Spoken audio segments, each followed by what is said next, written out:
Alright, hello everyone, and thank you for clicking back on the Tightline Angler channel. Today I'm in a new area I've never fished before. It is an absolute beautiful day to be on the water. The only condition, if I could change anything, would be the wind. I'm not a fair weather fisherman, but just for the audio and the sound of everything, the wind kind of makes everything a little rough to edit footage because all you can hear is the wind blowing against the mic. But I did get a mic extension today, and I've hooked it up. We're going to test that out, see how well it does. And I've picked this location just for the fact that it does look like it has some coverage from the wind. I'm sure the wind is still going to be blowing. It's blowing about 10 to 15 mile an hour with about a 20 mile an hour gust. But hopefully the audio won't be so bad with this new mic. So I'm going to get started here in just a minute, but I do want to take a moment to send a shout out to two different people. One of them, first of all, Old Town.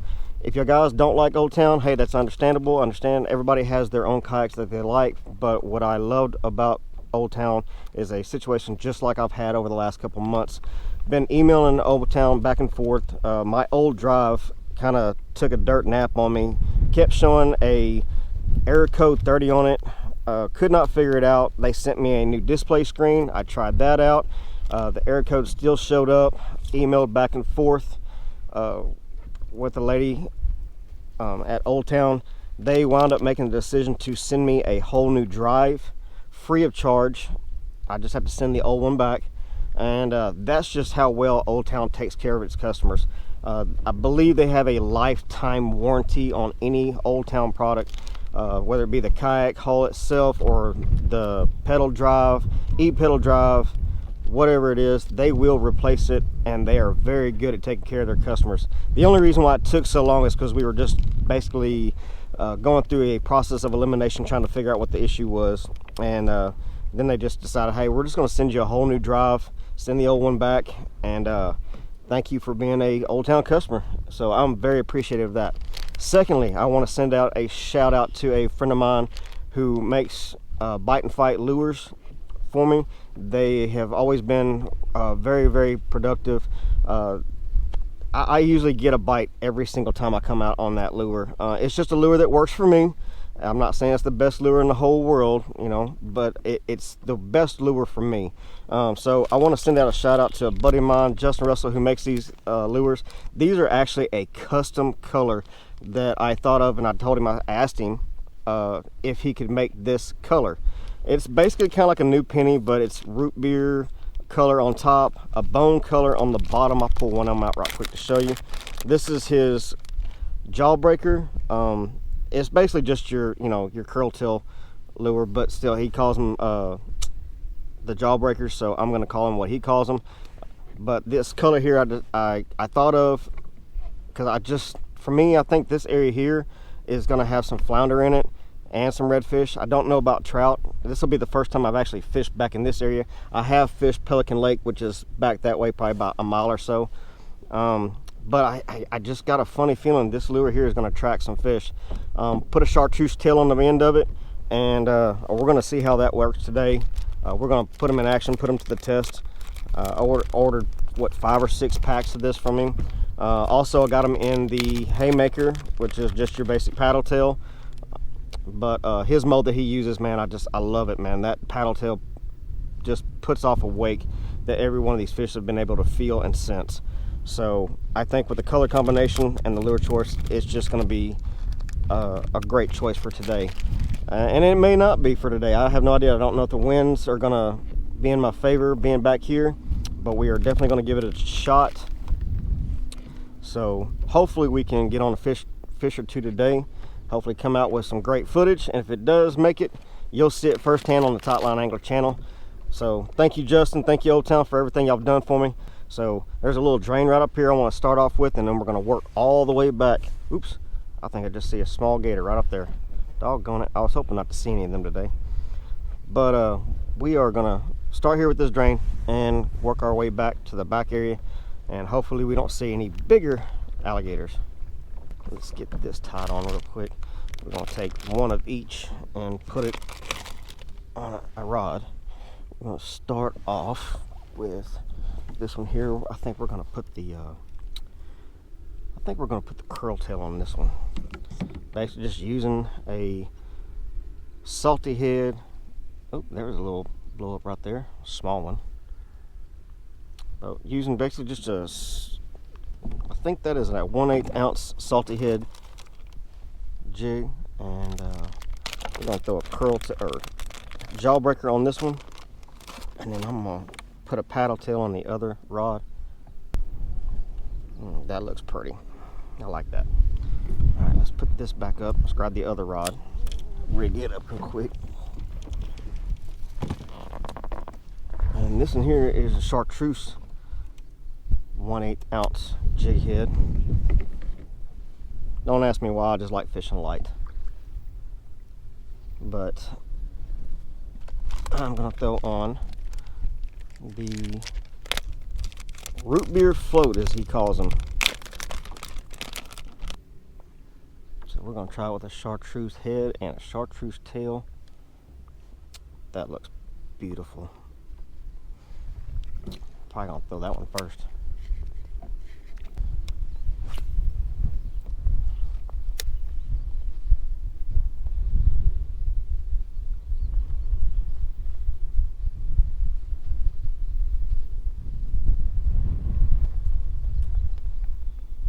Oh, that was a little small thump. Probably like a little minnow or something like that hitting the line. Didn't feel like a solid one.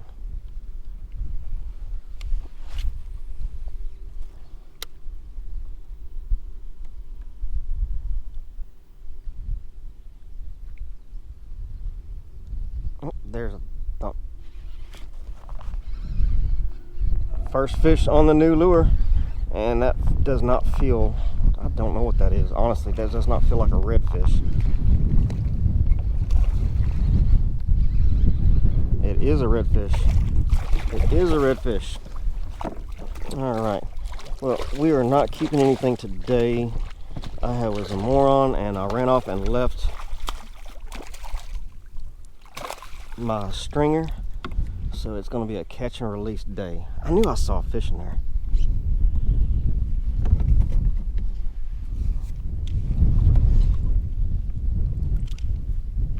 Let's bring you down and give me some room here.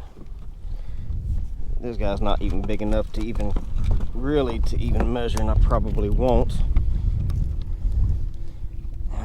I'm gonna say he's probably around the 18 or 19 inch range, maybe even shorter. Oh, he spit the hook out.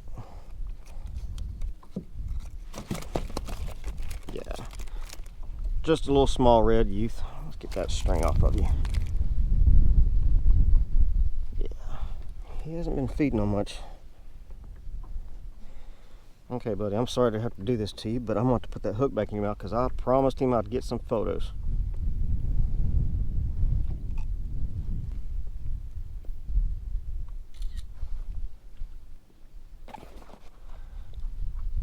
Throw that back in the water.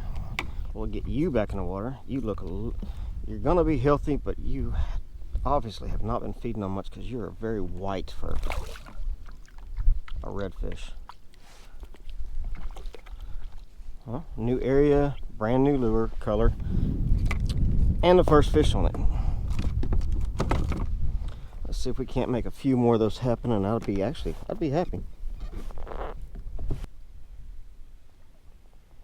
That does look like a nice little drain. We might go in here and check this out.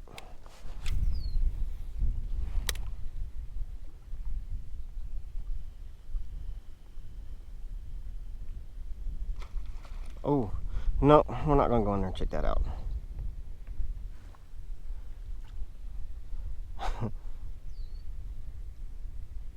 Dang, alligator guards are everywhere. Alright. This is one of the last areas I wanted to try. Never seen this place before, never been here. Water looks a little bit clearer than what I've been fishing in. Good grass lines. We'll see what, there's something right there. I don't know what that was, but I'm gonna cast out this Texas roach one last time, then I'm gonna go back to the root beer floats that I had ordered from Justin. So There's a lot of boat traffic. I'm hoping this little ravine right here goes a little bit further deep in here. I don't know how far it goes. Kind of looks like it goes in there a little ways, but it's hard to tell. So we're gonna go back to the root beer float.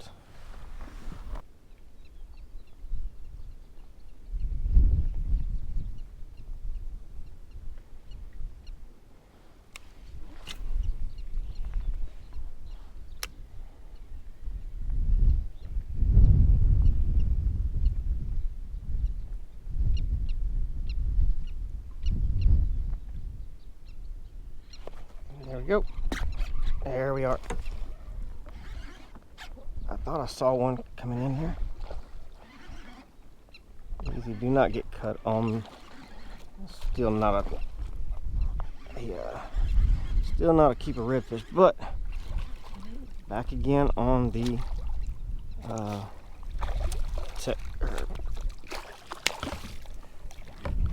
root beer float. I might be able to get you in here. Oh, I bet you were probably just right at the 20-inch mark too.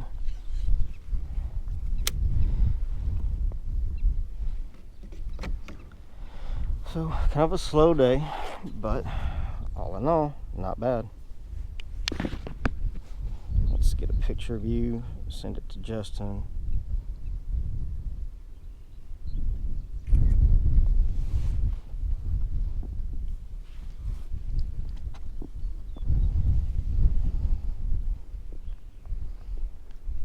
Kind of wished I would have brought my stringer.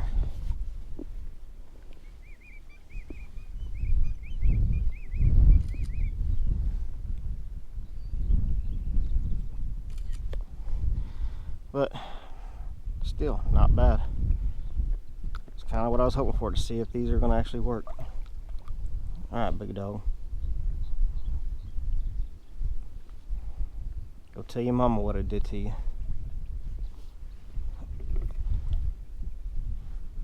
I think today is just going to be having patience. I saw him coming to me. I wasn't really sure if that was a redfish or not, but had a small weight to it.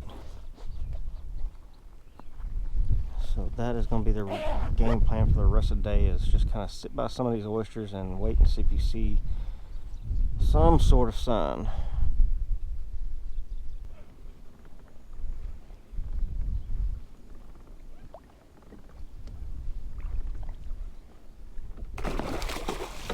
Wow!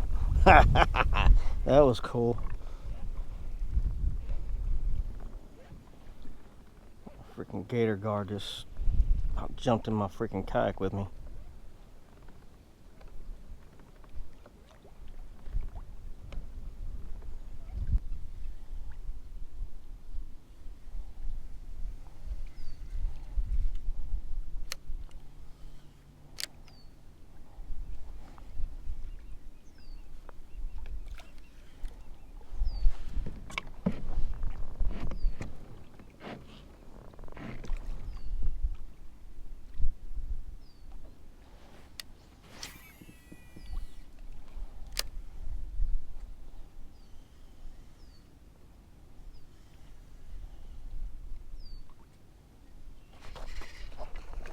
There we are, there's another one.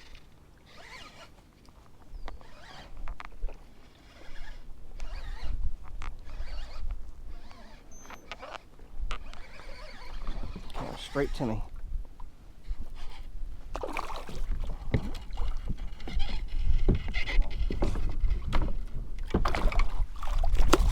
Hey, that's enough of that.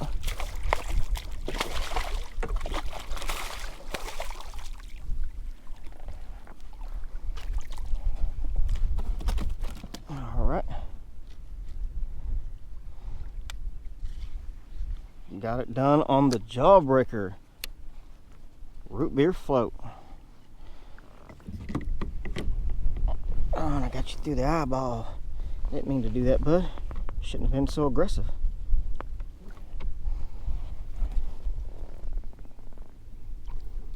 So we're catching just some barely underslot. I'm gonna get that tail out of you.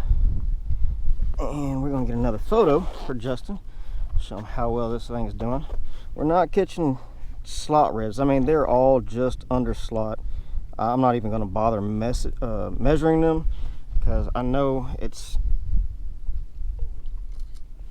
not legal. You know what, just for fun we'll measure this one here, but I'm still going to guess him right at about 19 inches. If he's 20, he is going to be just barely 20. Yep, I called it. I mean, he is dead nut on the nose, 19 inches. So let's get this hook out of your mouth.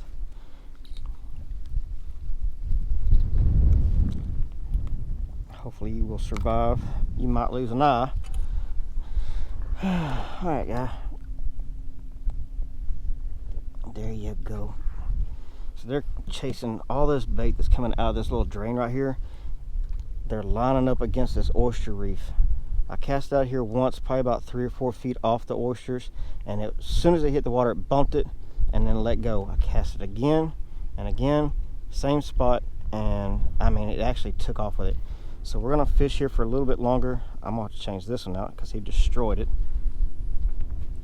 But get down to water. That water just got warm. I wonder if it's just because of the fact that it's so shallow. But look at that. I mean, he demolished that one. All right, so I had to do a quick battery swap, but I had to release him too. But like I said before, they're just, I mean, the bait is just kind of flowing out of these little drains. There's like 4 or 5 of them along the way. Is that a redfish right there? I don't know. But anyway, bait's kind of like coming straight out of this drain, coming right up to these oyster beds, and the redfish are just sitting around here waiting for them. See if I can't get a larger one, maybe, to make the day a little bit better, but still a good day. New area I've never fished before. Just kind of went out and explored some, and I'm liking it. It might be like a little nursery here, but I mean, I think chances are that there's probably bigger ones in here, maybe even different time of the year, maybe in the fall. They may be stacked in here pretty good. I don't know. But we're gonna give us a couple more tries. That might get hung up on the, yep, and it did.